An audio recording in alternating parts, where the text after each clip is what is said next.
that will be joining me. And our topic of discussion will be developing democracy, charting Africa's pathway from neoliberalism and exploration. And as I introduce my panelists, I'm sure you're going to really like this one. It's absolutely a high-level panel discussion. Help me welcome Her Excellency, Dr. Arikana Chihombori-Quao, former African Union Ambassador to the United States. I've been waiting actually the whole morning to hear her speak. You know, she's one very inspirational woman, African woman. Please give her a big round of applause. These are the people that are encouraging us to make a difference in Africa, and we have to honor them. Thank you so much. In that same spirit, help me to welcome, I know a man who really inspired you. You were so inspired and motivated after he spoke. Even I wrote, I don't know, I think about 3 pages of some points that he was talking about. Professor Patrick Lumumba, a lawyer and advocate, former director of Kenya Anti-Corruption Commission. You're welcome. So these are my 2 amazing panelists. And also, as I walk, please welcome Yvonne Katsande. Thank you. Thank you. Firstly, I am so honored to be sitting here and speaking to you. I think, in fact, let me say that the work that you have done is absolutely amazing. And I feel that if people really listen to the work that you've done over the years, which so many people cannot even do, and we really enact it, we will be somewhere. So thank you so much for being the leaders that you are for us as the young Africans, aspiring Africans, business Africans, and the African community at large. Now, I've heard, you know, the discussions on obviously developing Africa. A lot of questions come to mind. But can I start off by saying that we need to extricate ourselves as Africa from detrimental treaties. There's a whole lot of things that were spoken of. The IMF, it's all the culprits that you all know. Can I start off by asking, and this is a question that I'll pose to the both of you, what can Africa do to come out of the United Nations? I honestly feel that that organization is one of the organizations that have absolutely oppressed Africa at large. Over and above the ones that fund Africa, the ones that have actually, you know, dominated the curricula. What can we do as Africa to actually come out of the United Nations? Let me start with you, ma'am. Well, let me start by thanking my brother, Professor Lumumba,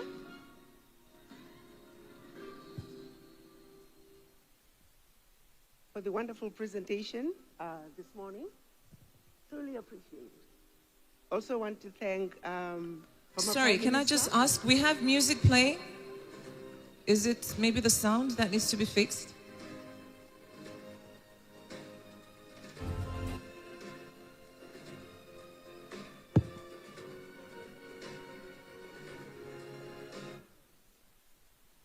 Thank you. Also wanted to thank Prime Minister, former Prime Minister of Kenya, for his words of wisdom. To get back to your question, do we need to be members of the United Nations? Do African nations need to be members of the United Nations? The answer is a resounding H to the no. Why is that? You must understand why United Nations was created. You must understand why IMF, World Bank, the Bretton Woods institutions were created. You must understand why the World Trade Organization was created. The United Nations, the Bretton Woods institutions, the WTO, they were institutions, among others, that were created after the European tribal wars that they call World War II. Europe, as usual, had destroyed itself, and they needed to rebuild, and they could not afford to rebuild themselves. So it is in 3 weeks a few countries came together and created what we now know as World Bank and IMF as a way of figuring out how to steal from developing nations, majority being Africans, in order to fund Europe. In 1 month, a few nations came together, again organized for the purposes of rebuilding Europe from its self-destruction and implosion. So it is in 4 weeks, a few nations came up with what we know as the United Nations. That was in 1945. These institutions were never created for the benefit of the greater world. And yet, today, like fools, nations have been invited to become members of the United Nations. For what reason? African nations, an entity that was created to rebuild Europe, are asked to become members, and we are happy to be members of the United Nations. When you look at what African nations are doing when they go to the United Nations year in and year out, African nations are receiving brown envelopes, in some cases just being forced to vote on issues pertaining to other nations, but never African nations. So to answer your question very bluntly and honestly, African nations need to pull out of the United Nations. Yeah. There is nothing there for us. We are there just to be used. We are there for them to say, when they go to the world stage, where Africans present, check. Beyond a check mark, there's nothing else for us. I would hope that one day African leaders can take a position. If you look at when they were wanting us to be represented at the UN Security Council, we want you Africans to come and be part of the UN Security Council. But like a little boy, come into the room, and by the way, there's a small boy chair for you there. Sit there and be quiet. You go back again the next year, you go back again, and I'm asking myself, is it because you don't see that that's a small boy chair? And then what about the advisors of the so-called leaders that go there? What are they advising? It's really not rocket science, if the truth be told. So you begin to ask, is there maybe perhaps a document of some sort that the members have signed that doesn't allow them to easily move out of the United Nations? Thank you very much. Thank you very much. Maybe we could try the other one? Yes. Thank you very much. Let me start by agreeing with my sister that this institution, when it was created in 1945, all African countries, excluding Liberia and Ethiopia, were still under colonial rule. So it was created without us. The architecture is against us. That is why you have the permanent members, and the vote of any of those members can veto all other votes. And there is no provision in any of the documents of the UN, whether the Charter or the Universal Declaration of Human Rights, that says we cannot leave. The reason why we don't leave is because we are disunited. Because we want to be good little boys. And it's not only the UN that they have created to divide us. The Commonwealth, yes, La Francophonie, the community of Portuguese-speaking countries.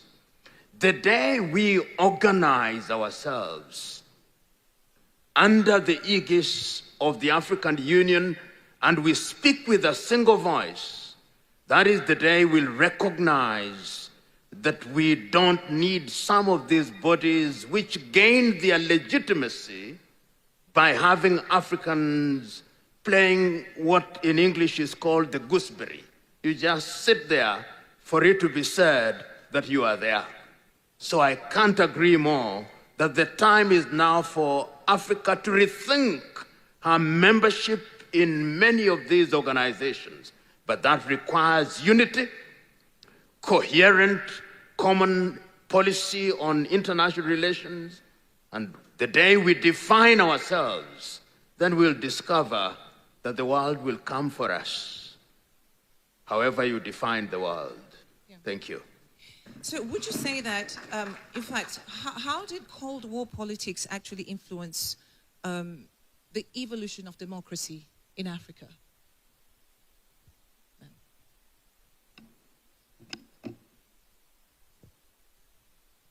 Like our conversations earlier, what is democracy in Africa? When you look at the Cold War, I liken that situation to the environment that we are in today, where we are seeing President Trump ushering in a new era in diplomacy, ushering in a new era in politics, ushering in a new era in trade. There are many changes taking place around the world. And when you look at those changes, we must look at them with the perspective of what's in it for us. They often say, the enemy of my enemy is my friend. Let's not jump on the bandwagon and follow the trends that some people might say, oh, he's doing this, we don't like it. The one I like the most is when he pulled out USAID. Yeah. Do you guys understand how big that is? That's a juggernaut of a relief that has just been brought to Africa. Do you guys realize that? Did many people actually understand? Yes. I think that was the question there. Exactly. Yeah. Do people understand what that seemingly benign entity was doing? That entity was not about aid to Africa. That entity was not about poor people. That entity was not about development. Like I said in one of my interviews, that entity in Africa and everywhere they have been, they were a wolf in sheep's clothing. When you see that clinic being built, when you see that school being built, when you see those social programs, take an inventory. Yeah. It is never where there is nothing of value. Those entities are being built in areas that are rich in minerals. So while they are running their clinic, guess what they're really doing? They're keeping an eye on that uranium in that area. Who is digging? Why are they digging? Where are they taking their diggings? It is never about the people. It is never about developing anything. It is never about building anything. If it was truly about poor people, guess what? They're having issues with homelessness in California. They're having issues with homelessness in New York City. I know communities all over the South and in the mountain parts of the United States where people still don't have electricity and running water. Hello? So if it's about poor people, we say to USAID, look in your backyard. That's it. There are plenty of them there. So let's analyze the environment we live in. Whether it is the environment post-Cold War, the environment post-European tribal wars, the environment we are in now with the geopolitics and President Trump pushing his America First agenda. I use an example of what President Trump is doing with the America First agenda. The side effects, the byproducts, though not intended for Africa, are good for Africa. And the biggest gift he gave us is by dissolving USAID. USAID is how the CIA ran some of its operations. USAID is who funded some of the people who are going against the government, people who are within the government, who are on payrolls of foreign nations, people who are undermining our progress are being funded through agencies like USAID. Your own media that is supposed to boom good news about your country are being paid through USAID to spew negative images of your country. I can go on and on and on. Nations have been destroyed through USAID, a simple wolf in sheep clothing. So let's be realistic. Let's understand our NGOs. Let's understand the environment we live in. Let's not be spoon-fed as to what's good for us. Let's use our brains. I am here to say, understand the geopolitics. Let's cherry pick what is good for us and run with it and not be allowed to believe in that which they want us to believe. That's it. You know, just to add on to what she's saying about USAID, back in 2020, I'll take you back in 2020 when the COVID-19 pandemic, so-called pandemic, actually hit the whole world. USAID played a very vital role. I'm sure you would know that, right? Distributing vaccines. Are you aware, especially if you listen to what she's saying, that USAID was there for a purpose, to monitor? I'll give you an example of the DR Congo. There is an unending war only on a certain part of DR Congo. Do you know why? Because they have minerals and rare earths there. They can never settle that war because these so-called USAID NGOs are helping the war-torn area which they have caused. And then we have diseases that are unending. There's this disease in Congo. Ebola. Did you know that they had a cure for Ebola virus? I was shocked. Ebola virus never had a cure for years until one of their very own, God works in mysterious ways, right? One of their very own white person caught Ebola, traveled back to America, and because they were so scared, they cured him on the spot. So I said, oh, what about the ones in Congo? Don't they need the cure also? So it shows you that it's all a lie. Over 300 media houses sponsored by USAID. So bad. Now, Professor Lumumba. Let me just make a comment on that Ebola issue. Yes. When I was still in Washington, there was a meeting of all NGOs around the world to come and see if Ebola could be declared an international emergency. This is after the first big outbreak. Why did these people want Ebola declared an international emergency? Because that's how the monies will be loosened around the world. Yes. Ebola wasn't that big of a problem.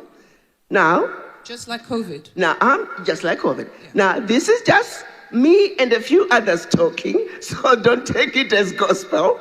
But we feel that somewhere intentionally infecting people in that region so they can increase the count to justify that the numbers are increasing. They wanted Ebola declared an international emergency in DRC when it wasn't. And guess what? They got what they wanted. Guess what followed? A lot of NGOs, they left Africa, caught, oh yeah, let's all run to DRC. That's where the money is, because Ebola was declared an international emergency. It's a money-making business for them, using Africans. So we need to be acutely aware of these wolves that are coming to Africa. We do not need any of them. Let them get out of Africa. Let us sink and swim. Absolutely. This is our Africa, our way. That's it. Now, Professor Lumumba, you know, there's so many ways that democracy has either been a lie or it came in a different phase, but obviously we all know what exactly the purpose of it was. Talk about climate change. That's also another way of taking away people's sovereignty away.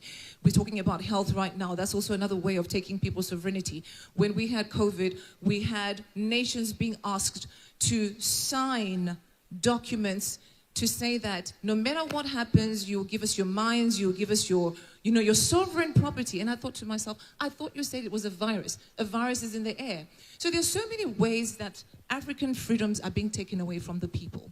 And one of those major ones also is just the economy. We now live in a multipolar world. There are options, I believe.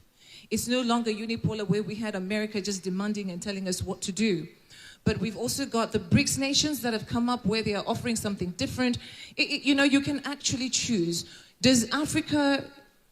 Can Africa find its feet within the multipolar world? And if so, how can Africa also gain its economic sovereignty without actually falling into authoritarianism? If Africa does not define her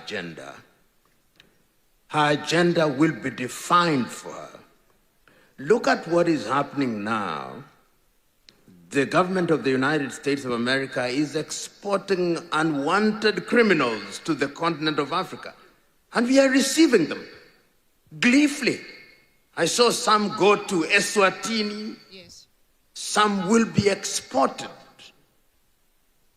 The criminals are not good for America, but they are good for Eswatini. And we accept it. Africa will continue to be in this space as long as she is divided into little countries.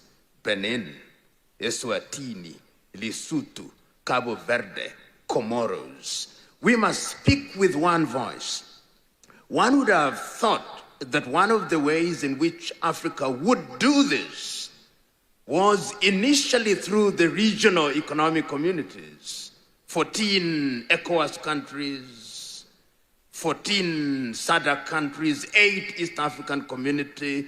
We thought that that would then lead to the African Union so that when you want to talk to Africa, you talk to Africa in Addis Ababa. And the good doctor said it. Can you imagine that little Qatar calls all African leaders and they go by private jet? And they go to Qatar in Doha, which is smaller than Lagos. The whole of Qatar is smaller than Lagos. To sign a peace deal. To even beyond that, to listen as to how they can have investment in the continent of Africa. But I always say that international relations is the law of the jungle. We must hunt in packs. Wolves hunt in packs. So it is our duty as the continent of Africa to define what we want. If we met in Addis Ababa, the 54 plus countries, and said, from this day henceforth, if you want to deal with us from an economic standpoint, speak to us in Addis Ababa. If you want to know our foreign policy, speak to us. If you want military collaboration, speak to us. If you want all this, speak to us. Professor, can I come in please? There? You spoke about the AU earlier on, and I really understood what you're talking about because I also attend the African Union Summit every year. 3 different years I was there. They had very interesting topics. One of them being decolonizing the curricula. Yes. The other, an education fit for an African. I think it was something like that. In all the occasions that I have gone to the African Union, you're saying that if you want to speak to Africa, come to Addis Ababa. Here's what I found very interesting. We are having an African Union summit, but we have the IMF, they're saying that we want to sponsor your think tank. I found it very disturbing. So I asked a question, I said, which organization are you from? The IMF. What are you even doing at the African Union in the first place? And then you are here, you're saying you want to sponsor a think tank, not in one country, on the African continent. What nonsense is that? Because we don't have heads to form a think tank. Another thing that was also interesting was that they say that we want to improve the curricula. Listen to this. The theme for that year was decolonizing the curricula and an education fit for an African. We had an American institute that said that they wanted to improve the African curriculum. I thought that was amazing. Let me tell you, my sister, and I'll give you this analogy. So in actual fact, let me just answer. Yeah. My question then becomes, the African leaders themselves, do they even understand really what they are doing? I think I would love to have had even the House Speaker. There was a gentleman who asked a question, how old was the other leader when he should have been here to answer that question? Let me also add to that. When we went to I remember one summit, this was in Niger. When we were registering, I just get naughty sometimes. I just go into places I'm not expected to go. But I noticed the room we were registering, they were mostly white people. And I said, wait a minute. Here we are, they're also using facial recognition registration. So I said, I need to find out who these white people are. So I just was acting foolish and cracking jokes. And I sat next to one white man. So what are you doing? And the man had a personal cell phone. He's taking pictures of everybody who's getting their IDs. It turned out this was a French company that was hired to register Africa's best, Africa's leaders, let me say. And collect the data. And they're collecting the data, including facial recognition. Wow. At the African Union Summit. Why? Couldn't we found an African company that could do this? But all our data, and oh, by the way, who owns that company? The wife of one of the former presidents of France. I rest my case. Okay, Professor, let me let me, as I answer that question, let me say how happy I am that in this conference I don't have a banner of Western organizations that have sponsored this conference. And I think that deserves a big round of applause. And I say that because this is how it begins. It begins this way. And when we make the decision, and allow me this analogy, which I've used elsewhere, that if the sheep knew that is the shepherd who will be eating them one by one, they would rebel against the shepherd, not the wolves. So that when he is chasing the wolves away, it is not for your benefit, it's for fattening you for another day. Until the day that we know that all these organizations fatten Africa for their benefit. My good friend, Dr. Arikana, served, albeit in the United States, as an ambassador of the AU. That organization is almost 70% funded, 90% funded by other organizations. And if our English is still correct, he or she who pays the piper calls the tune. So, but is it not possible if we were to be persuaded? If African governments were to say all African governments charge something called VAT, suppose we were to say that if it is 16% VAT, 2% will go to 1% to regional organization, 1% to the African Union. We would fund African Union. Then we would begin to prioritize what we do. What you see in Addis Ababa every year is an annual jamboree where people meet to read speeches which have been written for them. And then they wait for another. Take, for example, the year 2020 was the year of silencing of the guns. The guns are loud. Yes. We are in the month of July, 4 months away. This year will have ended. This is the year of the African Union for reparations. How many of you have heard about that theme? No, reparations. Very few. Have not come to Africa. So the truth is that we must rethink. And I want to conclude with this. What Europe and America and others do is also to recruit some from within our ranks, to torpedo the good that we are doing. The fifth columnists. So we must be aware, who do we initiate? We must make a solemn decision that we have African meetings where there is nobody but Africans. It is not going to be easy. Let's remind ourselves. It is going to be 5 steps forward, 2 backwards, but we are moving. It is intergenerational. Once you recognize that, then you'll not be worried. My good friend, Dr. Obi there, told us she's been in this space. We've been in this space.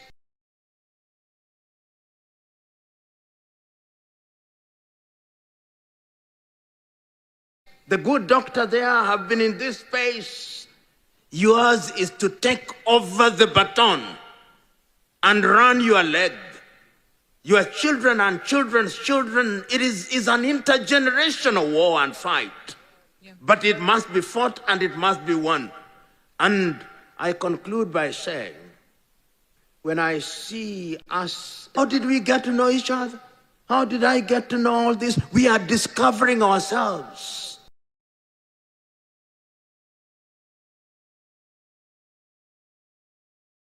So the journey is on, but there are potholes along the way.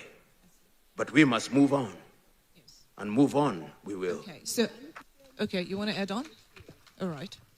I need to share a personal experience to emphasize the point he just made. I was at an African Union Peace and Security meeting where we are supposed to be discussing peace and security issues on the continent.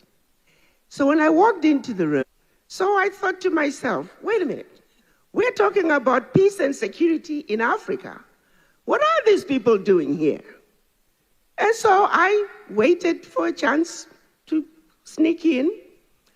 So I raised my question, and I wanted to know if we're discussing issues to do with peace and security in Africa. I turned around and I looked at all of them and I said, why are they here? Are we invited to European peace and security meetings? Absolutely not. The sister who was moderating the session got so mad at me, she called for a break. And during the break, she had the audacity to come to me and accused me of messing up her session. There.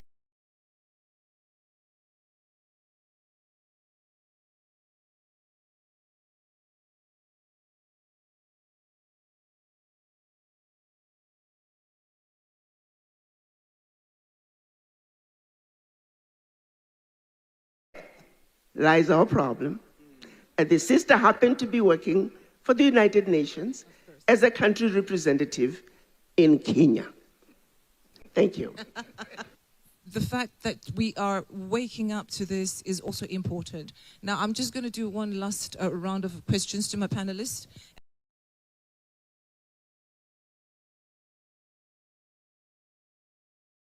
But practically, I know we could discuss at length what needs to happen, as Africans, what can we do? I think a call to action for us to actually practicalize what is going on right now. Can I ask this? The leaders that we have within the African continent, I heard one of the speakers saying that we have leaders that don't want to even cede power. They have been there for years as though we don't have other young people that we can trade. Would you say that these leaders are a problem? And if so, how are we going to deal with it? Because it comes to the question of how have the so-called democratic elections actually have affected the democracy of Africa at large? That's question one. And then question two, either of you can answer any of it, is that as we have discussed this and we have spoken about it, do we need at all to have a legal binding constitution of some sort, or can we re-amend existing constitutions legally to help Africa move forward? Or can we just ignore that and start afresh? This in reference to what is happening in the Sahel region. The president, I don't know whether I should call him president, of Burkina Faso was asked to come to Washington. He said he was too busy serving the people of Burkina Faso, that being in Washington meant nothing. In just 2 years of also being called a junta government, which I questioned the other time, I said, who came up with the phrase junta government in the first place? How is it junta when the people of Niger are rejoicing? The people of Burkina Faso, they actually want to work with their president. 2 years of this so-called Sahel region trio, what they have done is what you have been talking about for years. They did it in 2 years. Infrastructure, factories, jobs. I learned just recently that they were on school holidays in Burkina Faso. The young people didn't want to go on holiday. They went to paint and clean streets in support of their leader. So that's why I was saying that. Does it take rocket science for us to change it? You said something very profound, Professor, that the African Union has literally become a talk shop. Sometimes it's very annoying. Honestly, I attend all the time. I'm asking the same questions every year. There are no answers. And these are policymakers of an African Union. Now, we need to practicalize this. Which way forward from here? How do we deal with these so-called leaders and electoral systems? I'm not saying that everybody then should become a so-called coup government. Absolutely not. But I'm saying, how do we serve the people in practicality? Thank you. Let me start with let me repeat, and I'll say this, and I'll say it repeatedly. That is a toothless bulldog. And until this dog is given teeth, it will continue to be a toothless bulldog. Some of you may not realize, African Union doesn't have sovereignty. Membership in the African Union is optional. Any leader can walk out at any time, no consequences. African Union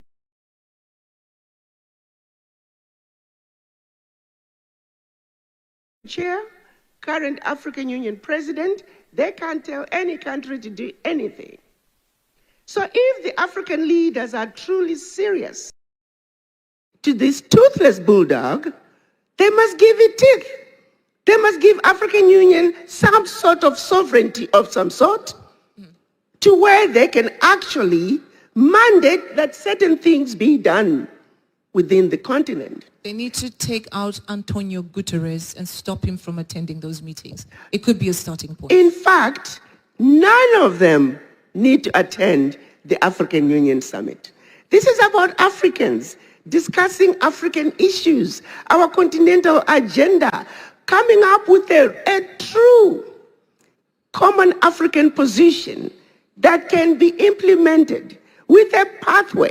But to talk about common African position that cannot be implemented, even the AFCFTA, try building a highway connecting the Atlantic to the Indian Ocean. Do you know what blocks that railway will go through as it goes? Because we are not together. Prime Minister spoke about the railway network.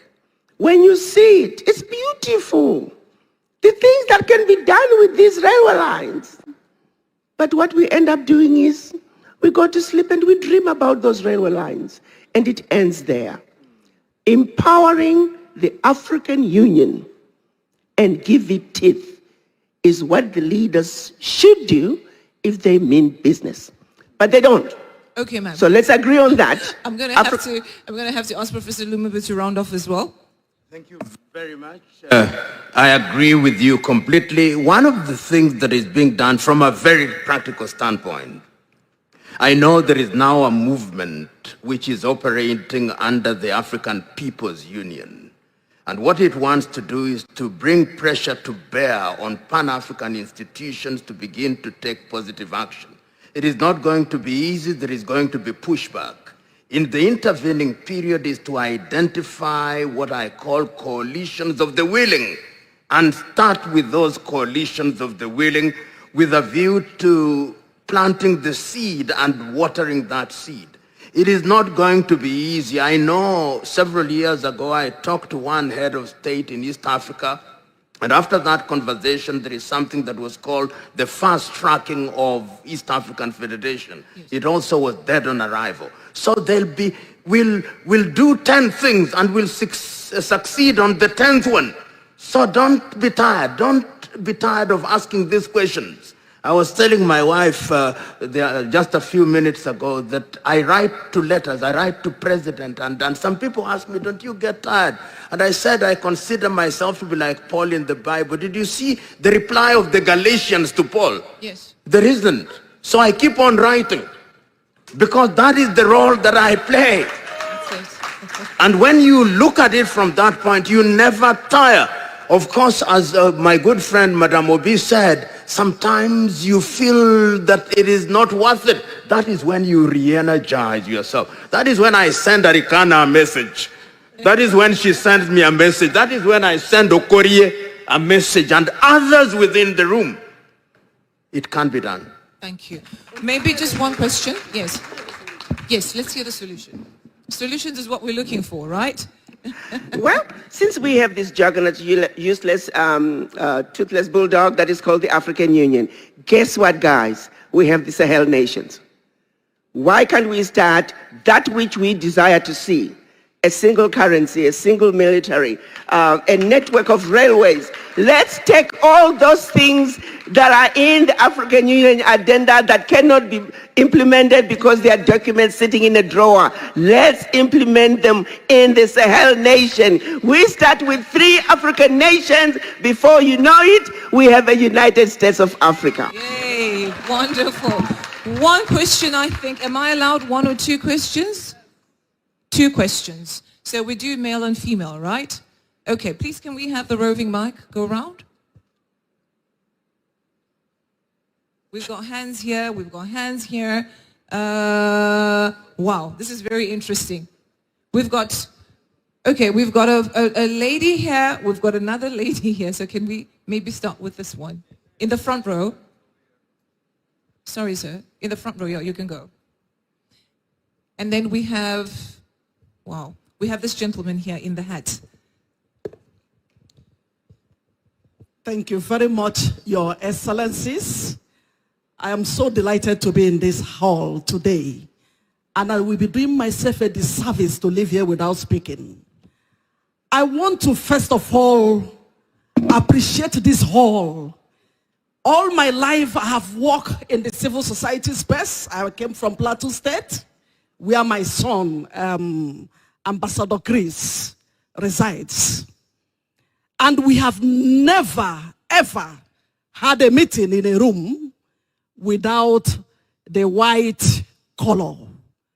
And today is the first day. Please, can we give ourselves a round of applause? That is to show that the voices of people like Professor Lumumba, whom I appreciate daily in my life, and I have the privilege of meeting him today, is not in vain.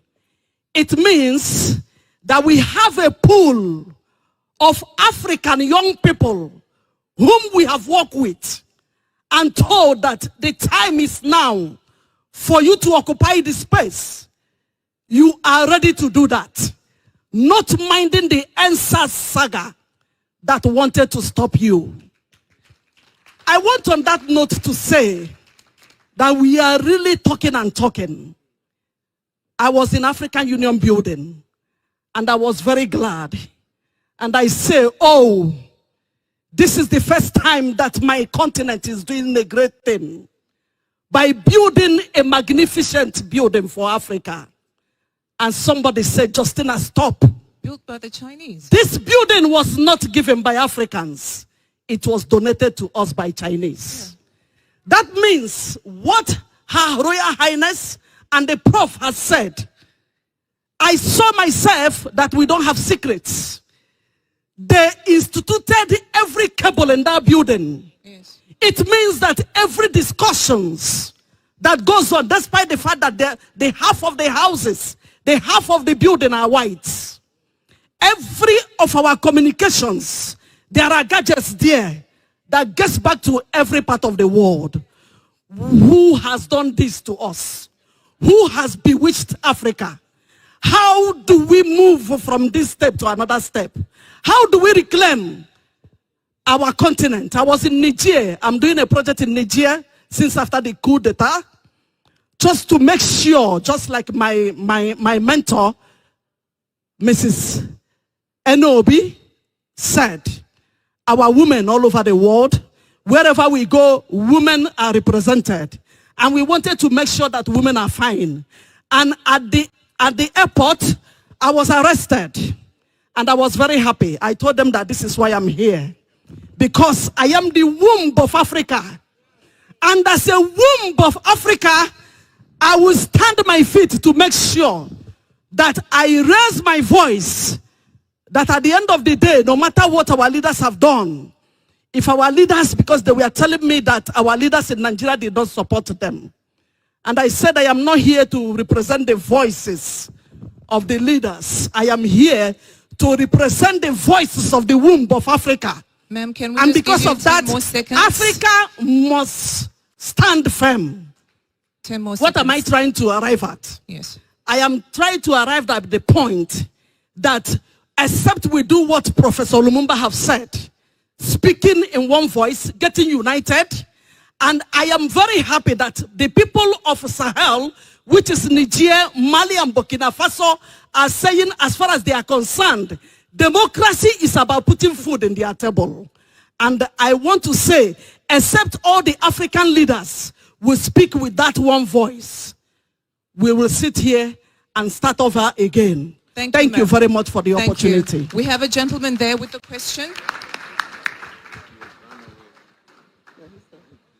Thank you very much. I must be most grateful to the organizer, Ambassador Chris Iyama, for this opportunity, and members of panel.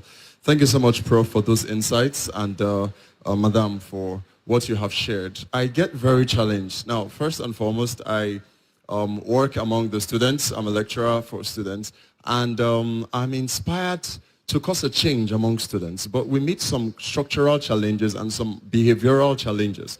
Now, I'm of the opinion, believing in the ideals of character, that if Africa must change and if Africa must go in the hands of young people.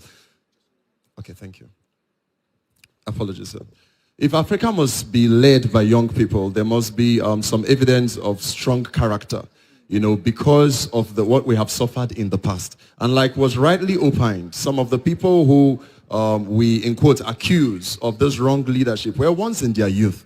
And so I'm asking this question because of the changes that we need to make in our democracy and the inclusion of young people particularly. So some of the problems that I've seen are that we have these issues among students, particularly of internet fraud, you know, corruption at the most little levels. And so I'm asking that in the bid to unite and come together to build something new, what are we going to do in terms of policy and some kind of carefulness to be sure that some of the things that ate up the system before in terms of character deficits, you know, because even with us trading with Europe, we still have issues with fraud, trust, etc. So how are we going to have trust now? Let's assume we all buy the idea, we come together. How are we going to have trust? How are we going to build integrity within the systems? Thank you, sir. Thank you very much. Thank you. We can answer. For me, if you look at the issues that we're struggling with, issues that are so common sense and non-issue, for example, just the educational system. I often joke about the Minister of Roads, whose road to his own house is full of potholes. The minister is so used to potholes that he doesn't see anything wrong with that. One phone call and all those potholes to his house could be fixed. Because he just kind of gotten used to it, he no longer sees it as a problem. The ministers of finance who are fully aware of what is being done to us by World Bank and IMF, they go to the World Bank twice a year, and they never challenge World Bank or simply say, we are not coming because of what you're doing to us. I'm saying our inability to address those issues that are so basic.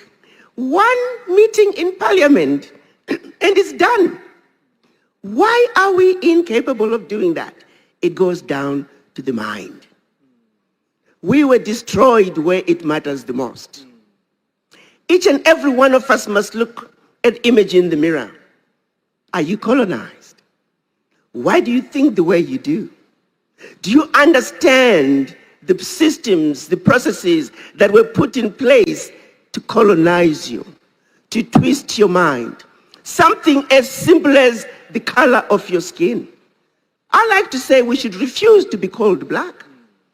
Because before they came, we were not called black. But they used the color black and white. White representing good, black representing bad. They said the devil is black, the angels are white, and we are white like the angels. Have you ever seen a person who looks like this? It's a lie, but we accepted it. We are not black. But then we believe that automatically anything we do is unacceptable. It was a conditioning process, much like they did to the slaves. They conditioned us to not respect that which we do. A white man can come in and tell the Ministry of Education to change the educational system to a Pan-African one. It will be done. Yes. We are waiting for voices that are not like us, but the bottom line is we were defeated where it matters the most. Let's accept that we are colonized and that we have a disease, and that this disease, we are not only sick in a doctor's office, we are not only sick in a hospital ward, we are sick in the intensive care, and we need intensive healing. Okay, Professor? Thank you very much. I think let's be very practical. People don't talk about what they are doing because we must ask ourselves, what are we doing? Dr. Arikana has not told you. In her own way, she has an organization which is called ADDI, which is organizing around the continent and around the world. Those are practical things. In 2 weeks' time, I'll be celebrating 30 years since my foundation was founded. We are now present in 47 African countries, including Nigeria. We have never received a single cent from any European donor organization. We said no. Out of our little income, that is what we contribute. And you will be amazed at what young people are doing. Just give you 3 of them who are active in the continent of Africa. One of them from the Gambia now has a cosmetic company with an outlet in Banjul, in Dhaka, and in Lagos. The other one is now one of the leading Kiswahili speakers in Tanzania. And as I speak, he's just been sent by his party to South Africa to empower young people. The other one is a great Ghanaian YouTuber, Wodemaya, who travels around the world. And there was one who have just sent him, Aliu Suleiman from Kaduna. We, in our all small ways, are doing things. Ask yourself, what are you doing? And as I conclude, what are we doing? We are also talking to people who are in positions of leadership. 2 years ago, I talked to the president of Malawi and I told him, I'm bringing 53 Africans as investors. They will not have billions from China. What did he do? We went there. As I speak to you now, one of the people I took there, a young girl who is below 35, is building what will be a multi-billion kwacha company. And as I speak to you now, out of that initiative, in Addis Ababa, Ethiopia, will be commissioned one of the largest organic fertilizer companies in Ethiopia. So we just don't talk. In addition to the talk, we are wedding our words with our actions, and we are making a contribution. Ask yourself today, what contribution are you making? Because assume each one of us were to make some contribution, and then we combine our efforts. Who will not listen to us? Who? Thank you. Wow. Thank you so much. Now, as I conclude also, I want to say something. Because, usually when you have discussions like this, people tend to get emotional. Racism is a thing that was planted in us so that we could hate each other. Do you understand? We've only got one race. That is God's race. However, we have very, very dubious ones. Those are the global elites, the deep staters that always try to enslave people, like Honorable was saying here, that it's a conditioning of the mind. So now don't go out and say, this person is white, so I don't like them. Please don't do that, okay? Don't do that. We have certain that always disturb our peace in Africa, and those are the ones that we're pointing out to. In addition, I also want to say something. let's learn to pray for our nations. Because if we don't pray for our nations, we will lack wisdom on how to deal with the situations that are happening in our nations. If you read the Bible, it will tell you that the Roman Empire was completely destroyed. Do you know why? We had apostles that were praying. Politics is also there in the Bible. So we need to have the right wisdom, all this education that we're receiving, so that it doesn't go to waste. Right? We're going to do that. And then I also want to challenge the organizers of this amazing conference. Could you then help us start the so-called think tank in Africa? Because I believe you're well connected to different institutions and organizations within the African continent. We've got very intelligent people here. We could have that think tank. What do you think? That is not sponsored by the United States or European Union or something like that. Let me tell you, Europe is well spent. There's absolutely nothing. We have the rare earths that they are busy speaking about between Washington and Ukraine, signing deals. We are the owners of it. So we'll take charge. Thank you so much to my panelists. I am so honored to be sitting with these great people. It's so amazing. Thank you so much. And to a lovely audience, thank you so much for being here today. God bless you.